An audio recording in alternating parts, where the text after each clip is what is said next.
Corcoran National Historical Park, and I would love to welcome you to Nature Matters. Nature Matters is a speaker series that is a collaboration of the National Park Service, National Park Association, the North Coast Watershed Association, and the Fort George Brewery. We are so excited that you all were able to join us this evening.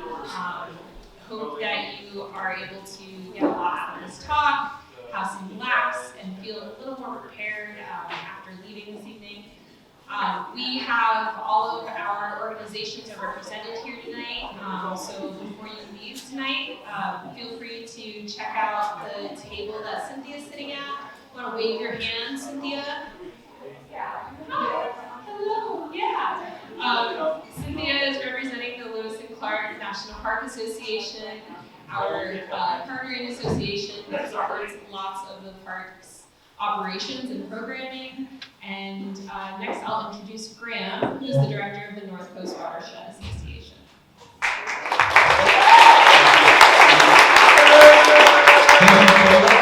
you all for being here this evening. It's so nice to see a packed house. This is, I think, the biggest turnout I've seen yet for Nature Matters. So thank you all for spending the evening with us.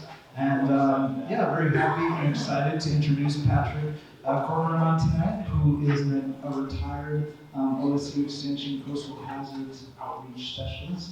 So we are very lucky to have a very interactive and outreaching evening, and also reaching out to other aspects of your local watershed. I'd like to plug a native planting that we're actually doing this weekend over on our newest restoration project on the North Cascadia, where we did a roughened channel, which is basically we removed a dam and built an engineered stream bed that helps fish get over that. So we're doing a planting project this weekend that you're all invited to join in on. We've got a sign-up sheet over there on the table.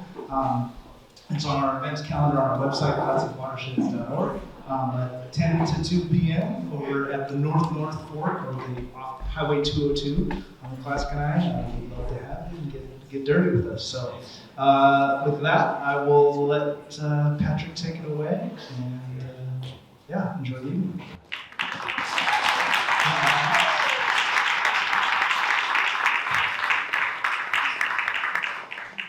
Great, good evening. How many people have heard me speak before somewhere? Raise your hand. All right, very good. Poor people, you came back. I obviously didn't do a good job the last time. You had to come back.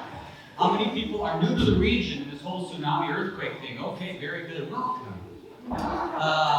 Let's see, how many from up across the river to the north?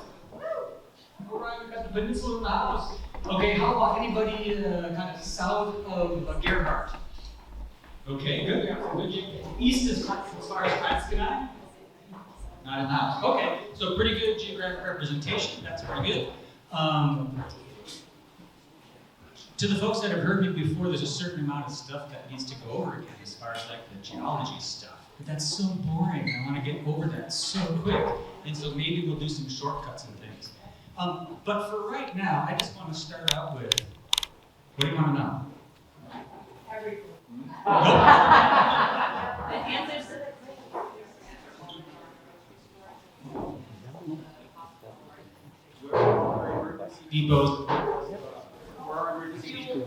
Depots. Correct. And so the question is, and I get variations of this, is where is all the stuff we're going to need, because where it is right now is not in the greatest spot. The answer is the stuff we got right now is not in the greatest spot, and that's where it's going to be. And so there is no satisfying answer that I will address every question, but some don't have satisfying answers for. I had similar ones about what agencies are going to be prepared, and it sounded like the folks were expecting like a personal call at the door, and we need to dispossess ourselves of that notion. What else do you want to know about? Yes? How many feet will we drop here in this storm? Great question, and everything depends how big the next one is. It'll be between an 8 and a 9. It's like a winter storm, not always the same. So possibly as much as 6 feet of subsidence, maybe 1, maybe 6. So enough to make the water table in the winter a lot higher than it is now. And I'll address some of these some more, a little lightning round. What else do you want to know? Burning questions that you wanted to get? The answers to the quiz. The answers to the quiz. I've got a slide for that. We'll get to that. Yeah. What do you know of the county's preparation process? The county's preparation process is in line with the other counties and state and with FEMA, and I'm very satisfied and pleased with the organizations and agencies that are tasked with dealing with helping us with this. They're doing a very good job. It's all the rest of us that aren't doing a very good job. And they are tasked to worry about the worst case scenario, and this is very important. I want them to bring a 3-story ladder to a 3-story fire. We do not need to focus on that necessarily so much. And part of the big message for me tonight is for us to step back from this. The next one is going to be a full rip 9 meme. That's not necessarily so, let's not wish it, and it's far more likely that it's going to be something less than that. And anyway, how far are we going to drop? 1 to 6 feet. What was that question I sort of answered? The quiz answers. The quiz, I'll get to those. Any other pressing guests in the back? Ted? Can we move the Emergency Operations Center out of the inundation zone? No, because, so that's a very good question. So Camp Riley is where we have moved our Emergency Operations Center with some consternation because, as we see on the maps, we have a range of places that are more or less safe than others, okay? Camp Riley is going to be dry in all but the worst case scenario, the 1 in 10,000 year event.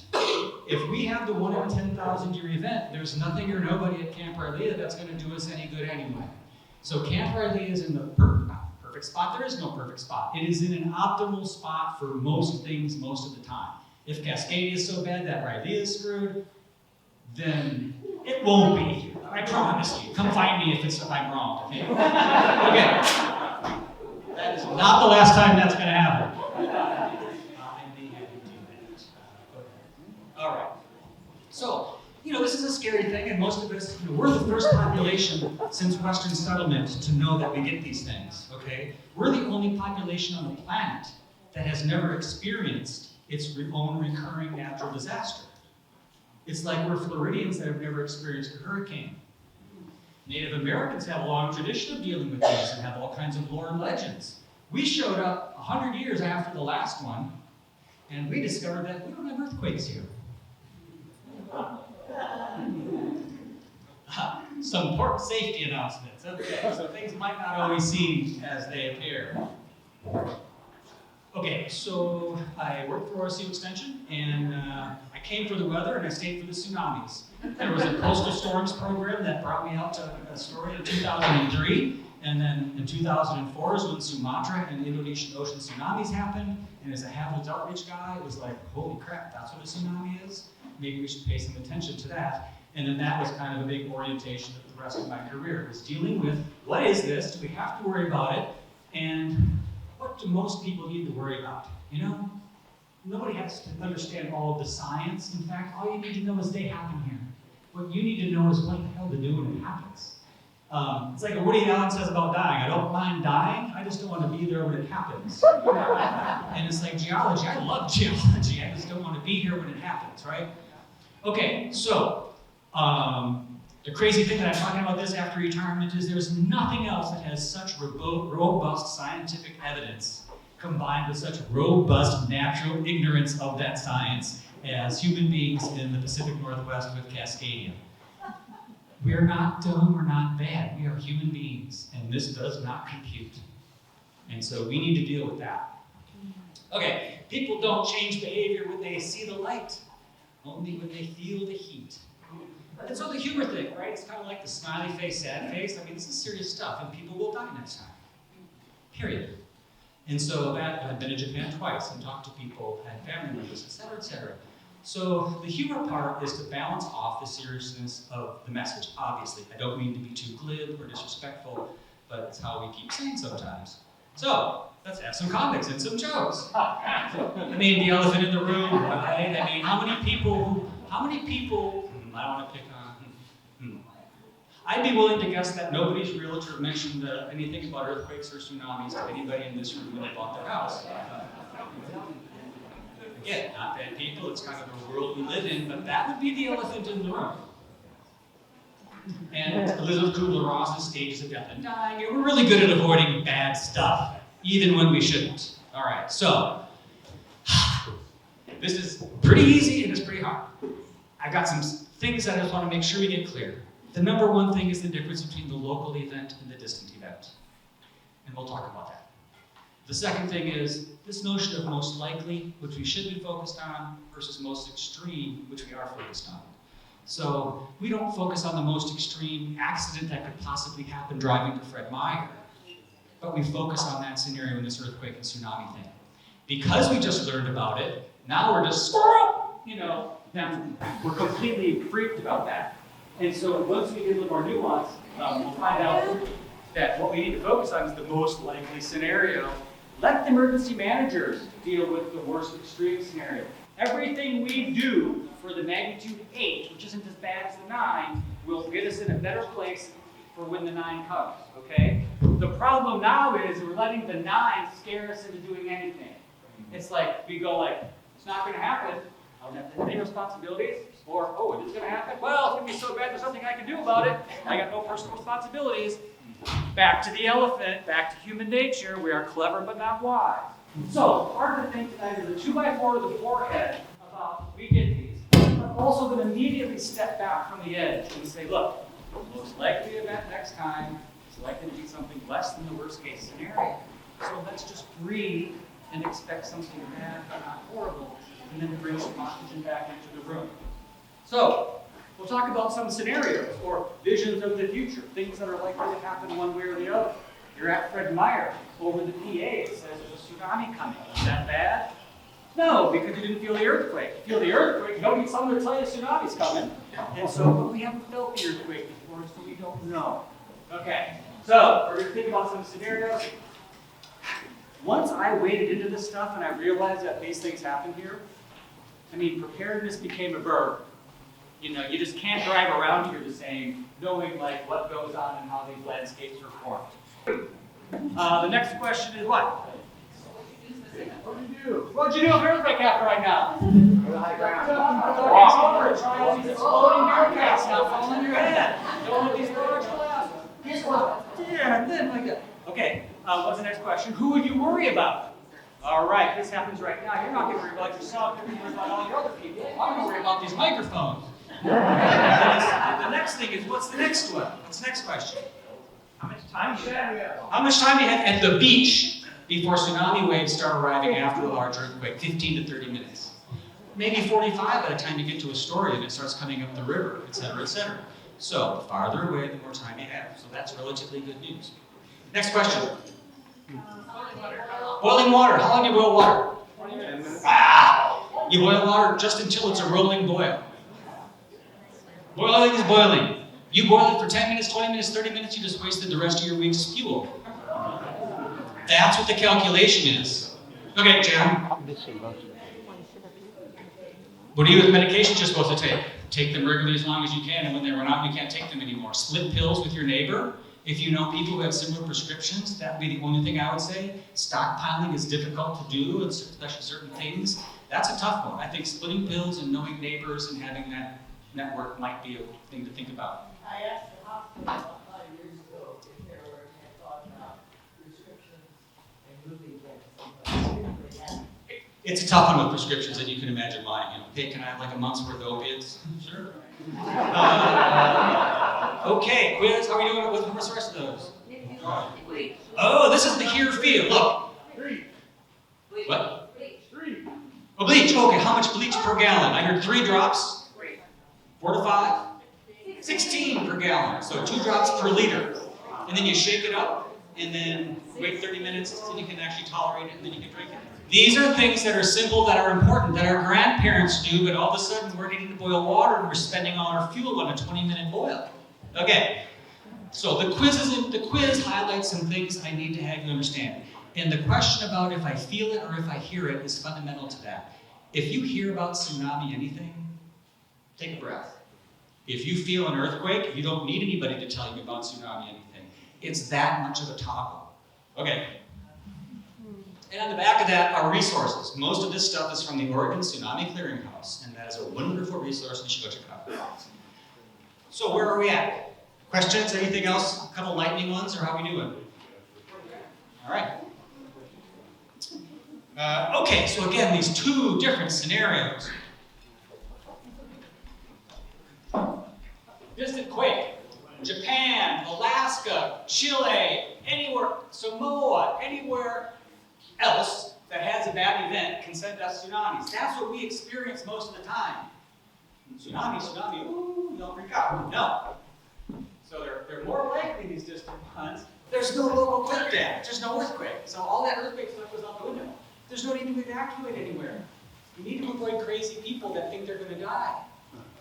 And that happened in 2011. People, going back to Hillsborough on black ice. They didn't have to go anywhere. The quake is right here. We haven't experienced this one before. I guarantee you we'll know when it happens. We will not need a siren. It'll either be an 8, which is bad, or a 9, which is ugly. And we'll talk more about that. The tsunamis arrive at 15 to 30 at the beach, 45 in Astoria, and we are the crazy people. So the differences couldn't be more stark. We get the distant event pretty much lots of frequently, and we're jaded, as we should be. It's not that big a deal. Get off the beach. We can't wrap our head around the fact that we're going to get what Japan got, and that's the important thing to do. All right. 2 scenarios. So anybody says tsunami, you think, did you feel it? Bad. Did you hear about it? Find out more information. Yeah? Oh yeah, obviously I want to make this point. Let's focus on the most likely, not the most extreme.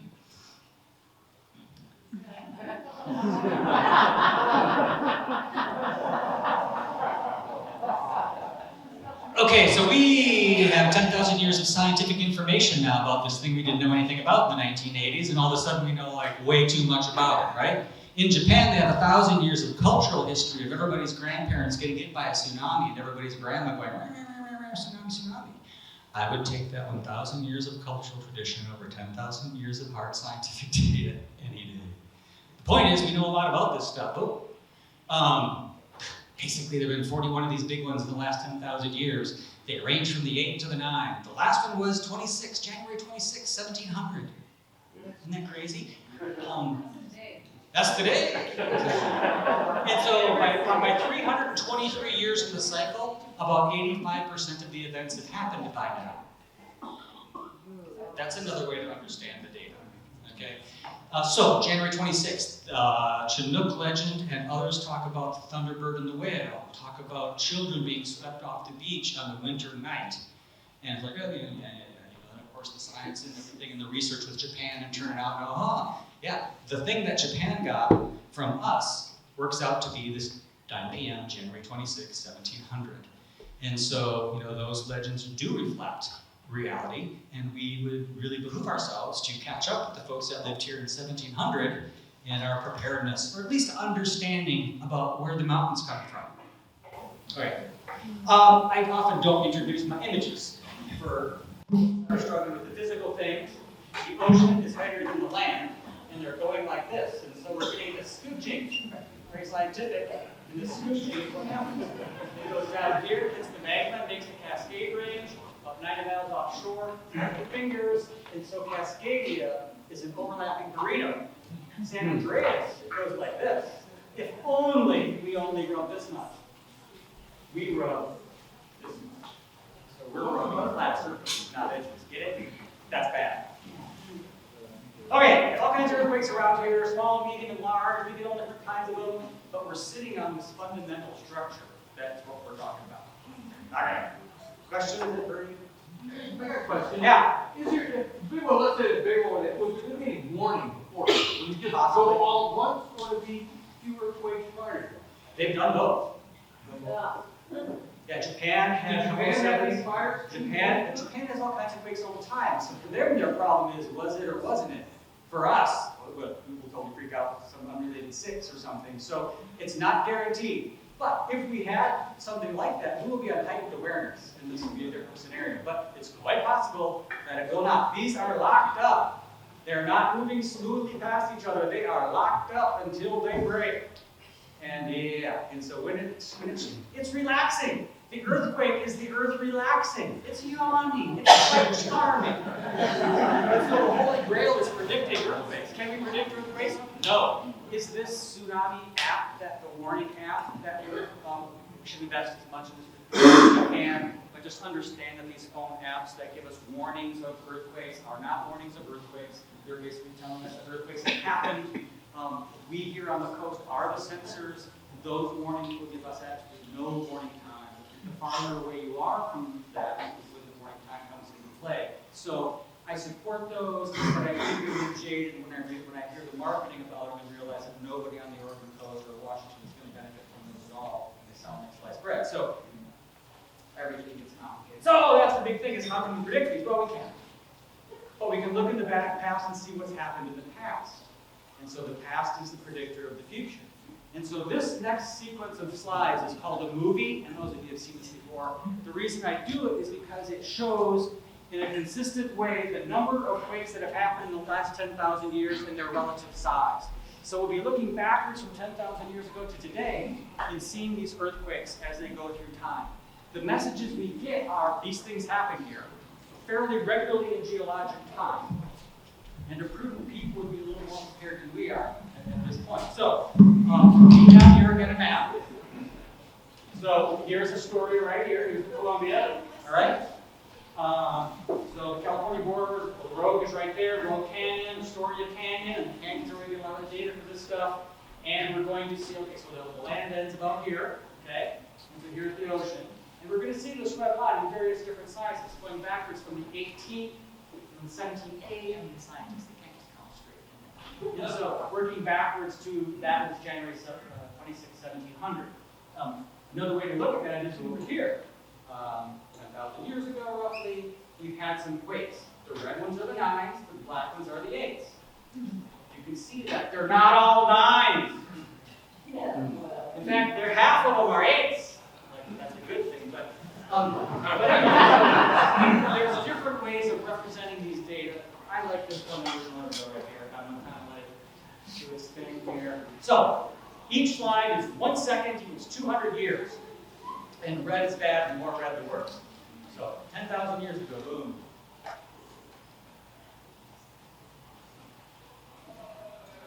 Okay, that's good, it's gone. You can see, now we're going to see some yellow down here. That's San Andreas data coming in a little bit. Woo! Gold Beach right here. Whoa! Oh! Yes. That's an 8. Those are 9s. A 9 is an 8 that goes all the way. Woo! See that little feature right there? Almost as that little thing. See, now we're starting to be humans and putting patterns. So Mount Mazama turns into Crater Lake up here pretty quick, or did it just?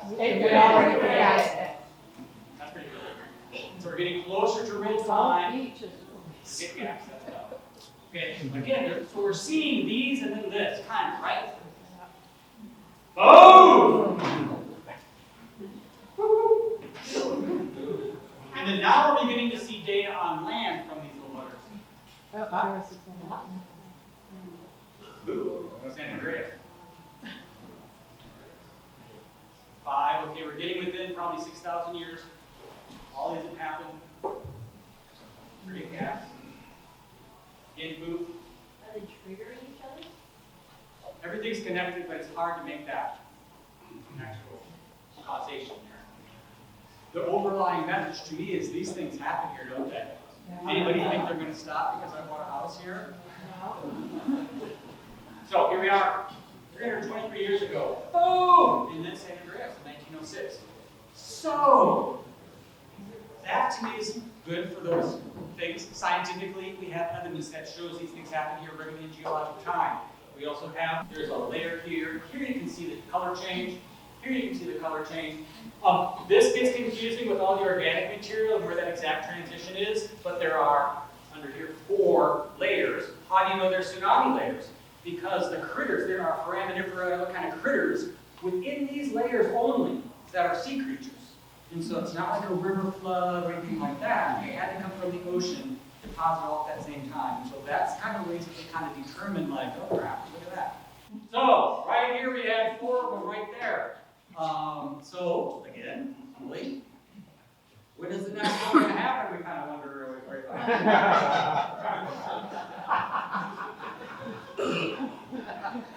I kind of like that. Oh, this is fun. Okay, will you help on this? Will you stand up and you show people that that is an Oregon State beaver dice?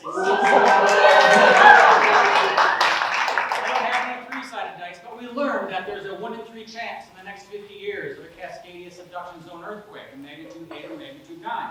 So 1 in 3 is the same as 2 out of 6. Math majors that unite. Okay, what's your name? Frank here is going to turn around this way, and in a minute, he's going to roll these dice. Before he does that, you're going to give us what 2 numbers are you thinking of on the dice? Go ahead and say it. 1 and 6. So you say 1 and 6. So Frank's going to roll the dice. Oh, no. Okay. What is it? 3. 3. Woo. We're safe. Wake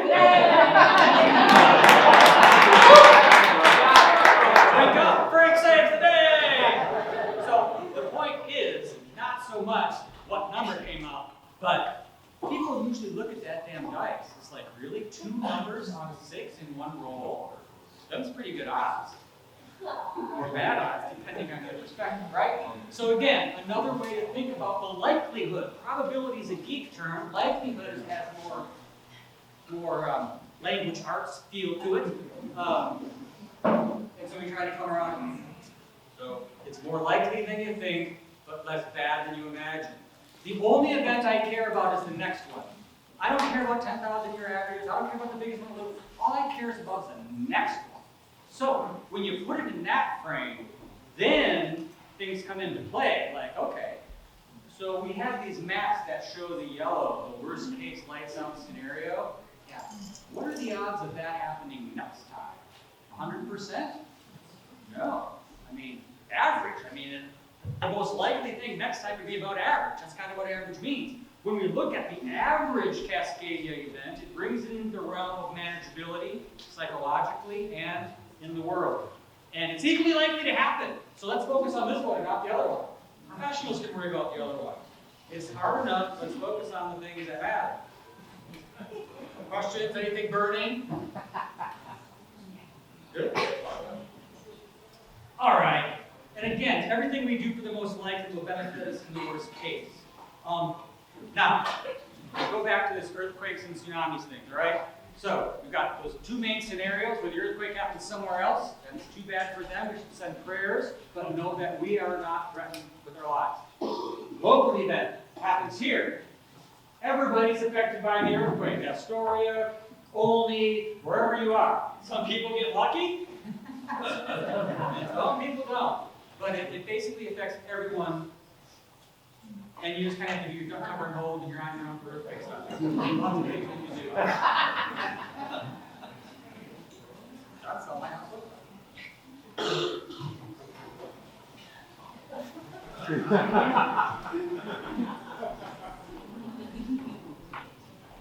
All right, tsunamis only affect those in the wet spots, okay? The distant event, earthquake happened somewhere else. In 2011, the worst thing that happened was boats got banged around in harbors by and large.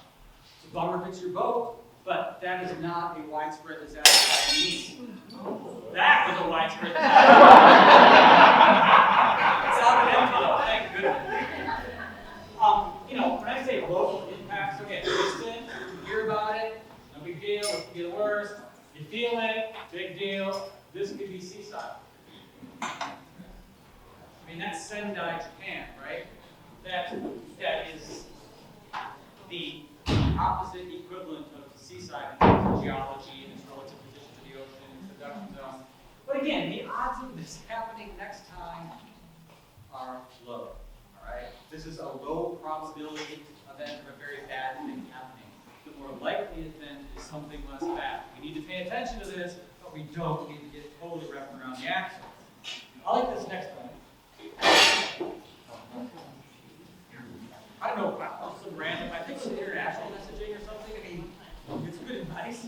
There are other things you probably also, but I thought that was funny. By the tree. Okay, I don't know if it's going to work or not, but here we have a video. Now here I am saying it's not going to be the double XL next time, probably.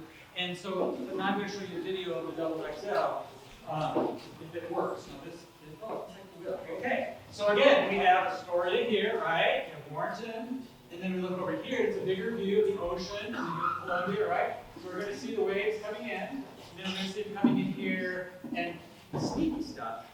We got the Jumpers Gardens, Miles Crossings, folks. Okay, so what we have are these Lusky Loops, all of the Youngs, all of these riverine areas are are sneaky. We're going to see here. That's sneaky stuff.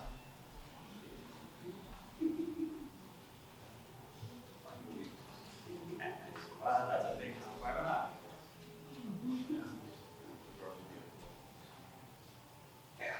What's the time scaling? Pardon? What's the time ratio?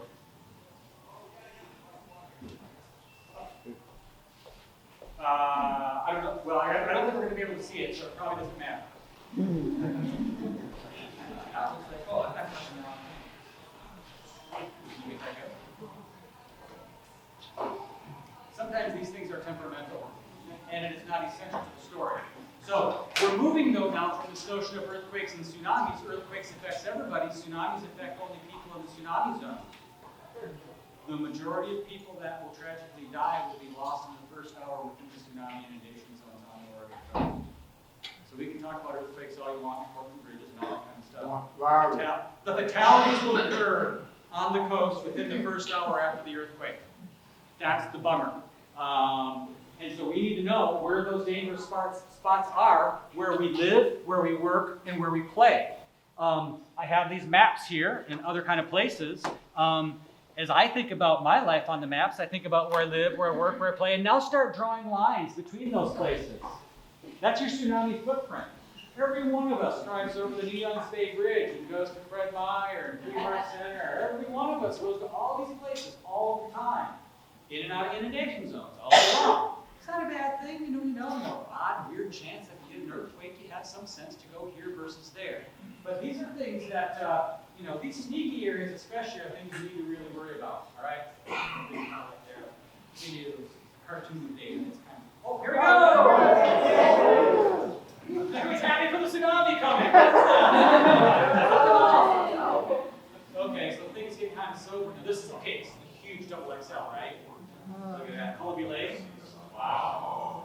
Okay, so off the Lewis, Young's. And the weird thing is at the ends is when it kind of, the folks at the very ends there are more vulnerable than you think. When it comes up to the end, it comes up with velocity.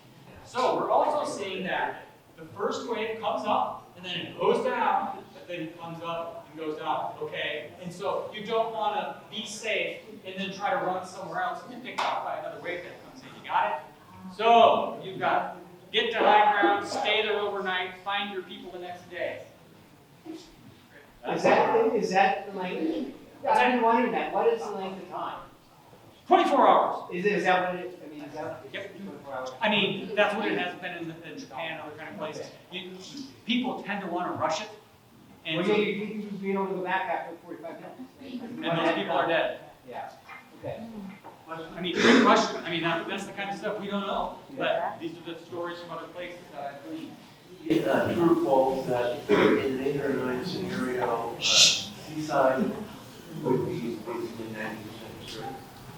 In an 8 or 9 scenario, seaside would be destroyed. I want to say no, because destroyed, they were too broad a brush. Seaside is a vulnerable spot. There's no question about it. That's why we kind of like a bathtub. Yep. And you've got Tillamook Head and all kinds of stuff. But you're close to up. The beauty about us on the coast is at least there's high ground nearby. It might be tough to get you. Seaside moved their school up to the top of the hill. Which I thought was slides, hey, you're not mad, take your chance with slides. But you're right though, so you're gonna leave your house to get slides here, power lines there. Your mind can go off in lots of directions.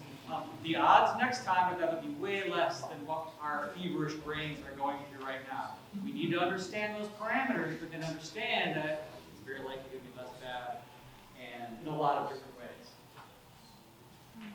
Okay, so we have maps out on the table, right? Some of you have seen the maps, some of you found your places on the maps. And these maps are reflective of the boom and bings that we saw in that video, right? And then boom bing. So that same data was used to derive these tsunami maps. So, Cascadia is either magnitude 8 or 9, right? Right. The only tsunamis that are recorded are from magnitude 9s, okay? So the magnitude 8s that have happened, they didn't even leave any evidence of them happening, all right? That's what we want next time. So, that's these guys. Okay. The magnitude 9, full root 9s. Okay. Last time it was probably something like this. Okay. What am I pointing at? In 1700 it was a 9, so it would have been one of these mustard to yellow. God, horrendous colors. But anyway, if you look at the map, what you need to know is magnitude 8s, don't worry about it. Okay, so that only illuminates half of our scenarios. Magnitude 9s, you got to worry about it. 19 out of 19 times the purple got wet. 17 out of 19 times the lavender got wet. 5, 2, and 1. So you look at those maps where there's all of this vastness that shows the high yellow. It looks like, oh my gosh, it's all of this here. That is the least likely scenario, okay?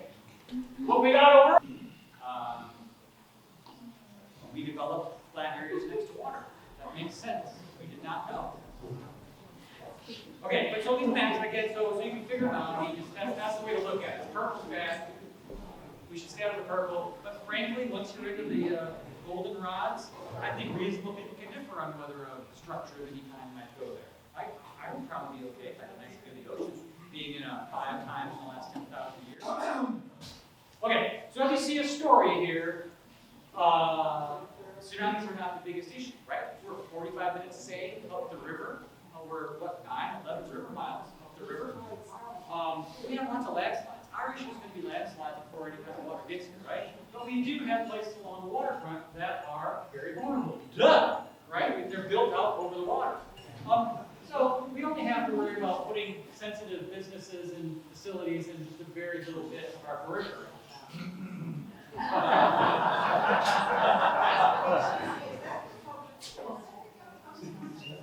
What, this? That's high school. All right, quick question. So somebody said, gotta go to the column. No. That's the second time someone was talking to don't need to go to the column. Nobody needs to go to the column. The last person to Franklin Street's it. You don't need to go higher. Why would you want to go 1,000 feet above sea level when you have to go 20? So now we're going too high. So let's stop what it's saying. Let's realize that, let's say you have a facility down here that has sensitive clients. All you need to realize is you need to get to there. All you need to get to is white Astoria. Relax, Astoria. Astoria's problem is we're going to be coming down like this. So we've got our own little issue, but tsunamis are relatively less of the issue. Okay, let me move on here. Orange that we talked about. Now, how many are familiar with this looking map? These are horrendous colors. Great. So these are called evacuation brochures. Very same data, same map. It's just the worst case scenario map. Okay. So this is that same yellow, the 1 in 10,000 years. The orange here can be interpreted to be the place you got to get off. This is Candy Beach, right? It kind of makes sense, right? Want to get off the beach, and sure, you got the creek, you want to get away from the creek, and it's pretty intuitive in Candy Beach. You know, farther than you go, the safer you are. But you don't have to go to the top of Onion Peak, right? You can just stop right there. And so knowing when to stop is a big part of this whole deal. Yes. How many miles up the Columbia River? So, ask me for some surfers. Question, yes. How far up the Columbia will it go? We have some bore surfers that want to take the tidal bore up there. Puget Island, basically, I mean, the tidal range is measured at bottom dams, in little bits, so the tidal range changes up there. But what the modeling shows, it really peters out just right about Puget Island. Puget Island? Okay. Yeah, it really dissipates. I'm not concerned about water going up this way. What I'm concerned about is flaming wads of goo coming down the river from Portland, where we have all of the fuel depots and everything else up there on the riverfront of Portland. So Portland's worried about it, but they're just going to be flushing it down this way. And so Matt Van Ness told me this week. He said they call it the mouth of the Columbia, but it really functions a whole lot more like the other end.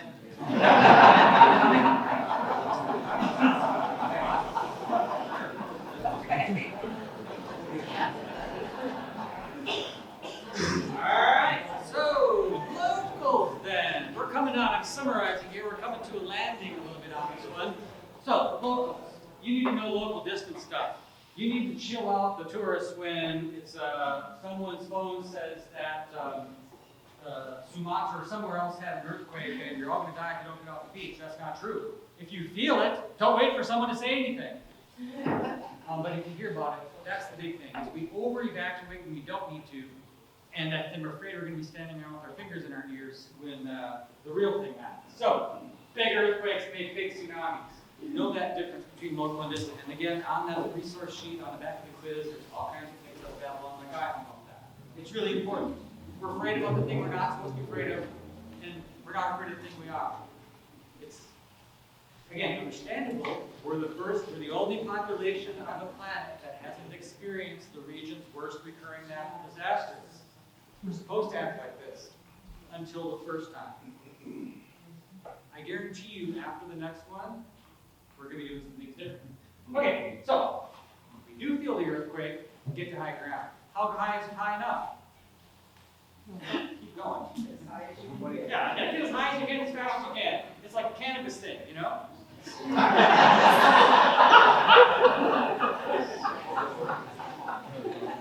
I'm trying.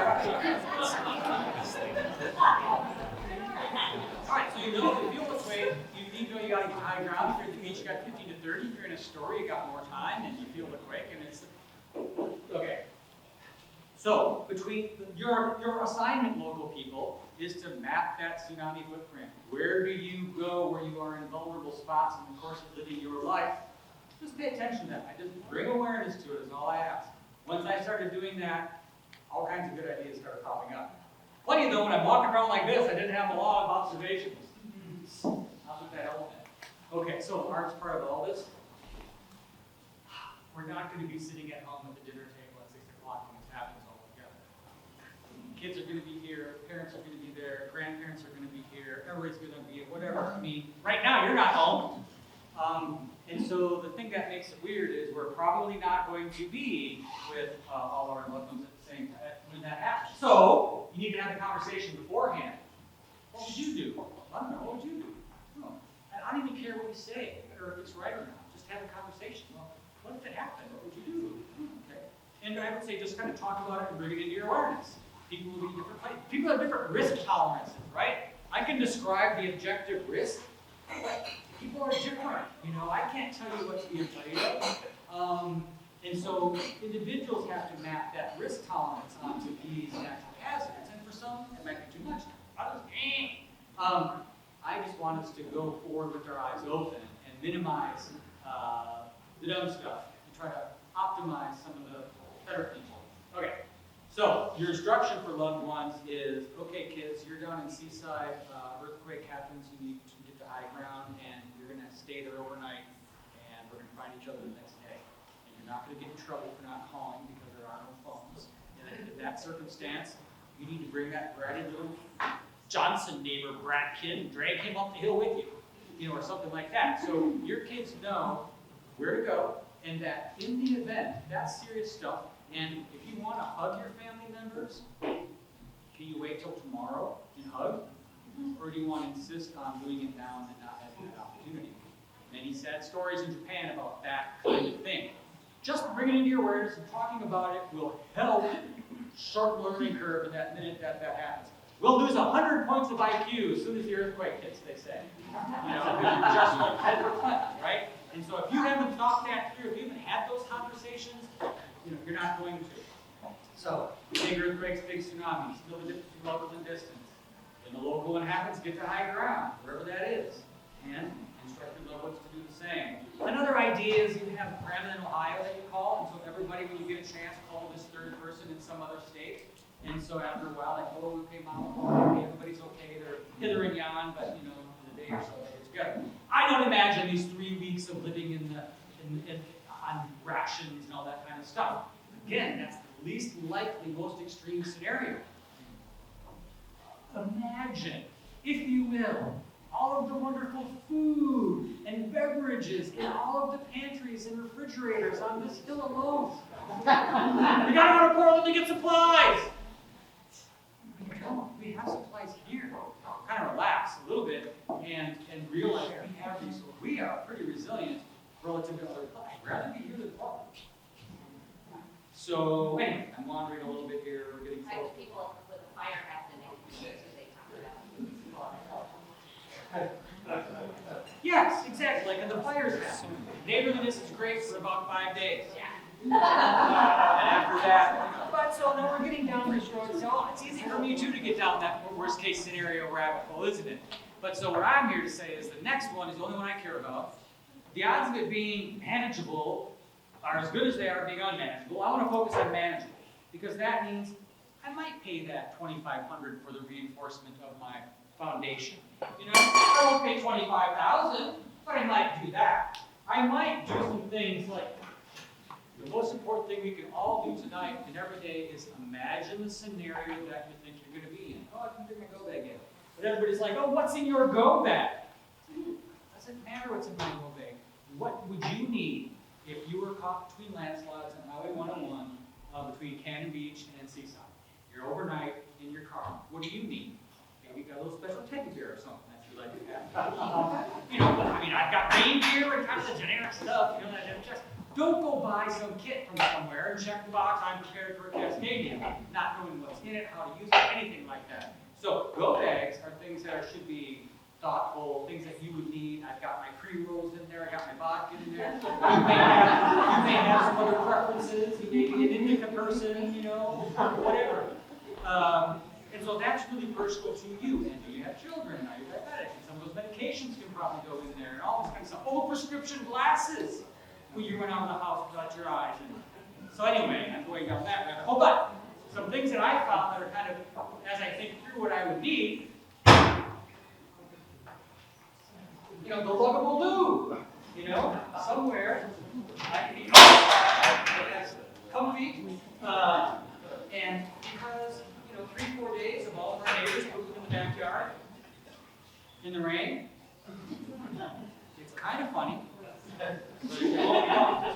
These are some considerations.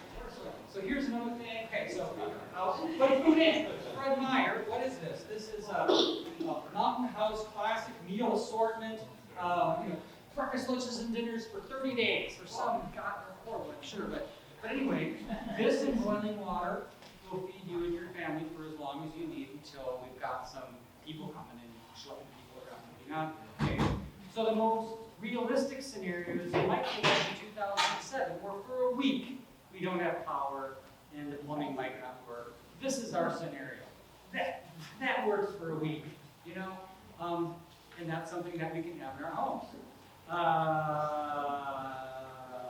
What do you have? What's something that you want to share that you have at Cascadia that you have at home? Yeah. Tins of sleeping bags. Good. Where are They're in a bunker. they? Where's the bunker? Walk away with, put it up. My old camping gear, bleach, you know, luggable loo. That's where I grabbed that one from. I grabbed the luggable loo and that food from my rigid box. I'm not sure. Because it's not fun. Really, I want to be out of my rigid box in my Batman, you know, pajamas, and then not have a key to the lock from that's in the box. And so you gotta think about stuff like that. And I also have a key outside, you know, I can find it. But thinking through the scenario, you're like, go, you know. Okay. Other questions? Yeah. Go, Kayla. Oh, okay. You, Me? go. So, what will communication look like via cell phone? I feel like that might totally be out. And what's the best way, besides maybe like walkie-talkie, communication? Great, good question about cell phones. And you know, the worse it is, the more powers will be down. You probably cannot expect to do that. Texting sometimes works when audio phone does not, so try texting. But in a scenario where in 2007, I'm thinking that storms, ham radios, they're not just for nerds anymore. You don't have to know Morse code to take a class, KF7 QPT. And these would be ways that we could communicate. The most important communications we do with your loved ones. The communication with Portland is under control with our professionals. We need to have the family conversations and stuff like that. For example, like with family in other parts of the country, to say, yeah, you know, if this happens, understand that I have a clue about it, and so we think about these things here. But that's a tough one. Communication, texting sometimes works.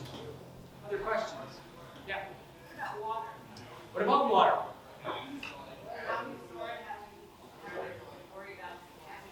Excellent. I think so. I think we have enough water as long as we purify it. Those 16 drops per gallon that bring it up to a rolling boil. I think rain, puddles, we have 40 gallons in our hot water heaters, if we have that kind of hot water heater. I think water will have some access. We have to walk down to places that have standing water by the Maritime Museum and the little boat pond there. That's where I'm going. I just thought about that. So water. So there we go. We've got lots of water. The other thing we have lots of, how many Weber grills do we have up on the side hill here that have fuel? We can boil water, right? As long as we're not boiling it for 30 minutes per gallon. Other questions? What about the light straws, those? Light straws? Do they work? People say they work. I'm not doing it.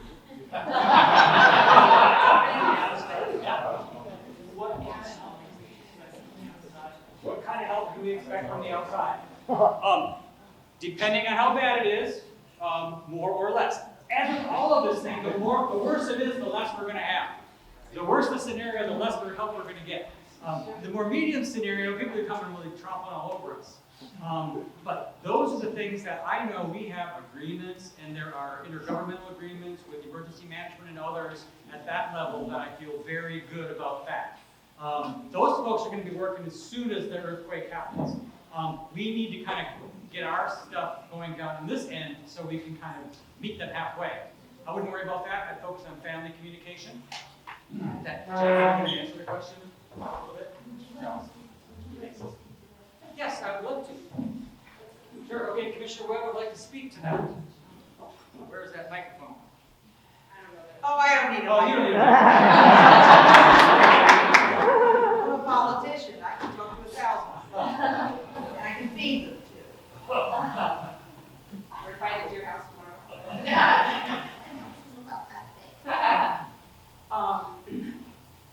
Part of what the county is trying to deal with in this scenario is that there's very little that can be brought to each of us in our homes or in our daily, in where we are in our daily lives. And so it's extraordinarily important to listen to what Pat is saying about taking care of yourself for many hours. The county has, an operations center, which I hope to get us to move out of Cambodia, actually, because you have to be able to get people to the operations center, and I have a hell of a time getting them here to Cambodia in an event. So the important thing is that the county is focused on is mobilizing a few people with good communication capacity to the outside world. And there are a number of things that we will put into place. The Coast Guard will probably be in control of the river, and the United States Navy will be offshore.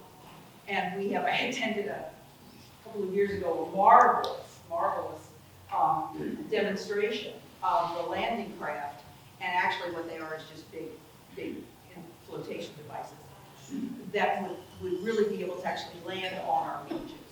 And that and helicopters are probably the thing that will come in first. We have contracted with a company that supplies emergency, villages to disaster areas. We call it out homeless?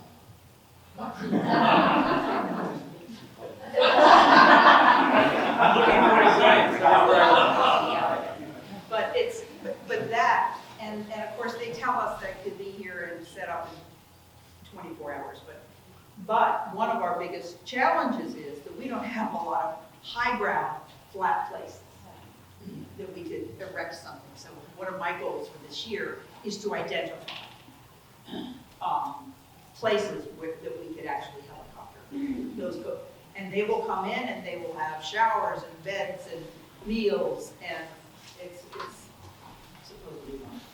That's not FEMA, okay? That's a company we have contracted with. FEMA's role usually comes later. They're actually kind of the last folks, because what they're trying to do is to help rebuild. And first, we have to keep people and we probably have to save people. One of the biggest things that we haven't completely figured out is that both of our hospitals are in places that are very vulnerable. So it's a step process. It's saying to yourself first, I gotta get through the next 5 or 7 or maybe 14 days. In the meantime, there's a lot going on to bring saving capacity to places that people can go. Question? Yeah, it just occurs to me, are there people scattered within our community who either have medical training or? Absolutely. We have CERT teams. And how do we know who those people are and how do we look? Who was I just talking to on CERT team? Well, could I check here? Oh, We're in my little neighborhood, my block.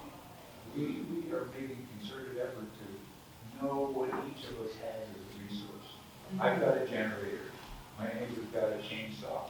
You know, so we know who has what in the neighborhood. Person across the street has medical training. So we know who to go to my Neighbor to neighbor. Yeah, so forming a little neighborhood network is great way to get That's started. wonderful, but you don't have, well, you do have to do that. But in each city, in on the coast, in each of our cities, we have CERT teams. I have to tell you that I think the weakest one is in Cascadia.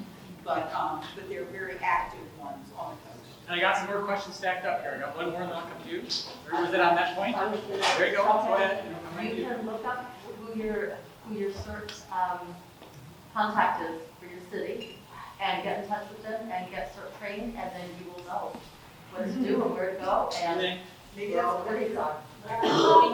Then the Haley Bay area has a doctor reserve corps where they actually have some insurance for retired medical people who actually have some coverage, I think, in these kinds It's of. also in County, it's headquartered in Cascadia.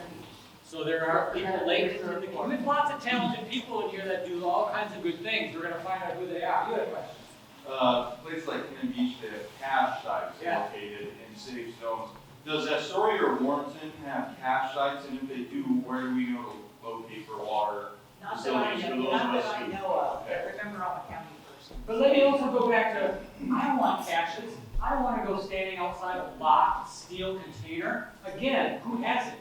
Steve Smith, who's down here in the inundation zone, has got the key. So, Some of us might not have a home to go back to. true, that's why we have lots of homes here. So if it happens right here, and I didn't live in Astoria, there are lots of homes. When this happens, if someone comes to your house and your house is okay, you will let them in and you will be kind to them. So I'm not concerned about that. I'm not concerned about food, water, or shelter for the first few days because we live here. We have food and stuff. We have caches, like I said. Can you imagine how many Fort George cans of beer there are?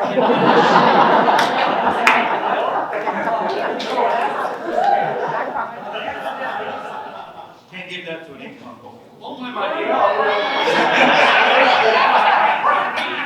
Okay, question. We're coming to an end here, so if there's something burning, Tom? Oh, Tom wants to say something about Cannon Beach activities. Yes. More and more, and that's good. Yes? How would you advise people on the Long Beach Peninsula? Pardon me? How would you advise people on the Long Beach Peninsula? Say, Long Beach Peninsula. Beautiful spot, isn't it? Questions?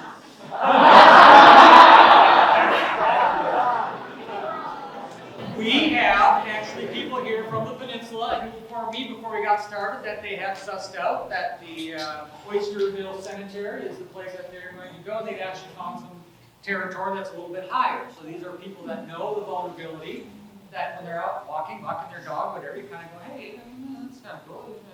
And that is the most important thing for the peninsula because the peninsula is flat. It is highly vulnerable to the worst case scenario. Again, the 9, right? The 8s are, not bad. So everything is relative on the 8 or 9 scale. Long Beach Peninsula is more vulnerable than places that have high ground next to them. It's just the way it is. I am concerned about looking at population and housing and kind of things going in places that we already know are the wet spots. I think that's going to be something that after the next one we're going to probably stop doing. But until then, we just can't keep our hand out of the honey jar. And so that's, we're humans, we're clever but not wise.